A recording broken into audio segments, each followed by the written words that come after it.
Bonjour, je m'appelle Séban et je suis Home Organizer. J'accompagne des personnes dans le tri de leurs affaires et l'organisation de leur rangement pour leur apporter plus de sérénité et de légèreté au quotidien. Les beaux jours arrivent, le printemps pointe son nez, c'est le moment de faire un gros ménage chez vous. Le ménage de printemps, c'est se débarrasser de tout ce qui est inutile, qui encombre vos espaces de vie, c'est nettoyer toutes les pièces de votre appartement, en gros donner un coup de frais. Mais dans cette vidéo, on va plutôt s'intéresser au ménage de printemps dans le dressing. Je vais vous donner des conseils, des astuces pour faire un tri efficace dans vos affaires, alléger vos placards et ranger de manière optimisée vos vêtements. Alors, première chose, déjà, il faut dégager de la place autour de votre dressing. S'il est dans votre chambre, par exemple, vous allez dégager de la place sur le lit ou même au sol.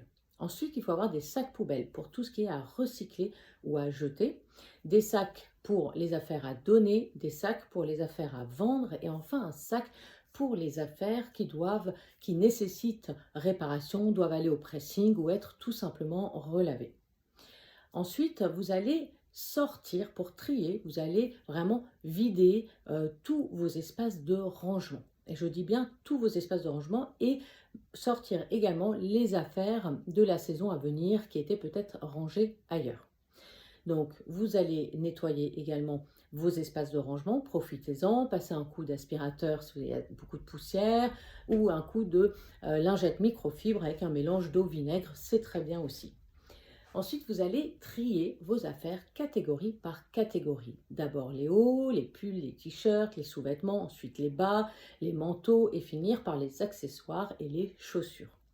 Pour trier, vous allez retirer tous les vêtements qui sont usés, abîmés, troués, qui ne sont plus mettables et vont aller au recyclage ou à la poubelle.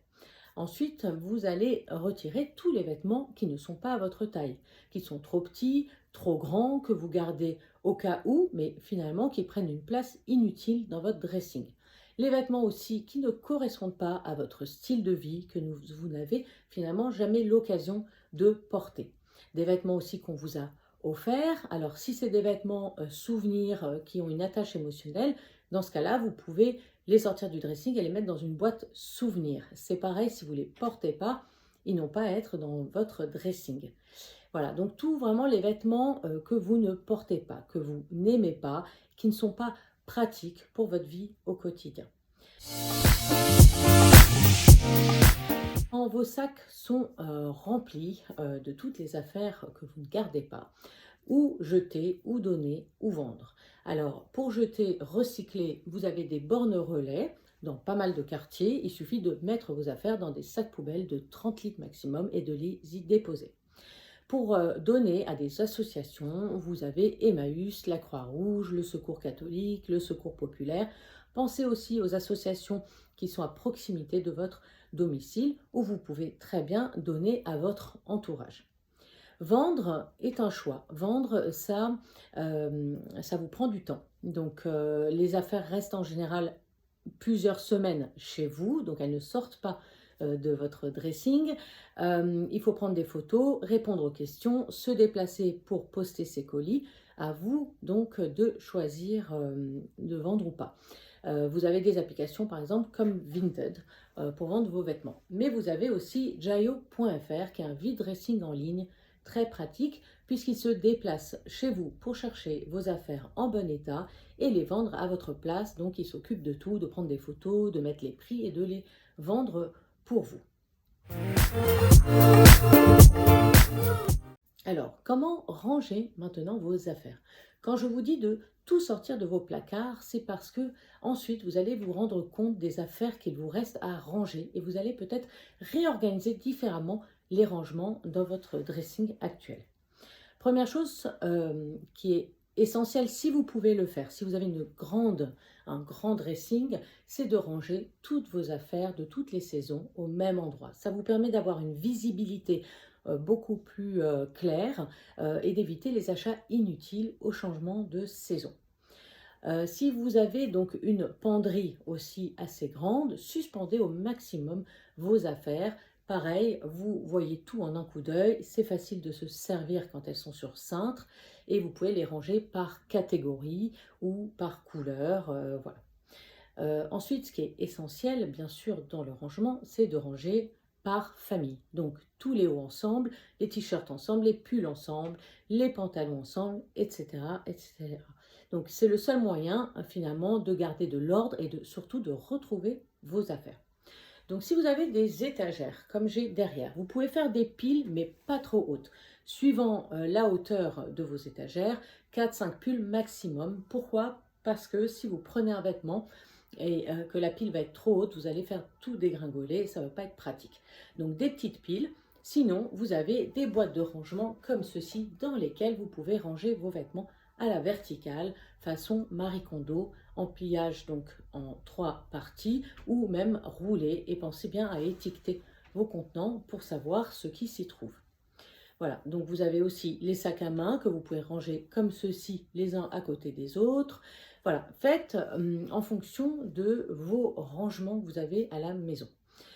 Pour les tiroirs, ce qui est super important, c'est de catégoriser vos tiroirs. Donc d'une part, vous pouvez acheter des organisateurs de tiroirs, des diviseurs pour vos sous-vêtements par exemple, pour les petites choses, les chaussettes, etc. Mais aussi, pourquoi pas, les accessoires et les bijoux. Les chaussures se rangent telles quelles. Vous pouvez, par exemple, si vous avez une armoire profonde, tout en bas, les ranger vos chaussures d'été à l'arrière, vos chaussures d'hiver devant, les ranger par thème, par couleur, voilà, comme bon vous semble. Et vous avez aussi sinon des boîtes transparentes pour ranger vos chaussures que vous pouvez superposer, ou tout simplement des étagères à chaussures à mettre dans votre dressing ou à l'extérieur ou même à l'entrée.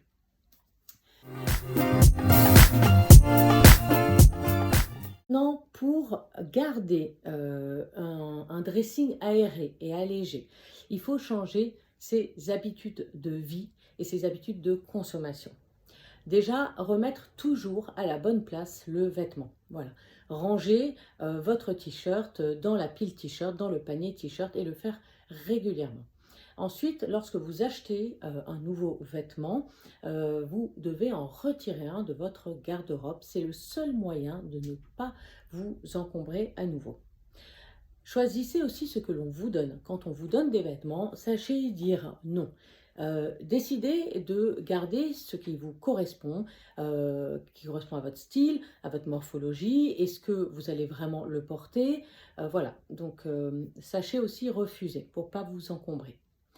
Une autre petite astuce que j'ai oublié de vous dire, c'est bien de mettre un panier en osier, un joli panier à côté de votre dressing pour y ranger au fur et à mesure les vêtements dont vous ne voulez plus. Voilà, ça permet de désencombrer régulièrement aussi vos placards. J'espère que cette vidéo vous a plu. N'hésitez pas à suivre nos comptes Instagram sevan.homeorganizer pour avoir régulièrement des astuces, des conseils sur le tri et l'organisation de sa maison, et jayo.fr pour revendre facilement vos vêtements et surtout pour consommer différemment, pouvoir s'acheter des articles de qualité de seconde main. À bientôt.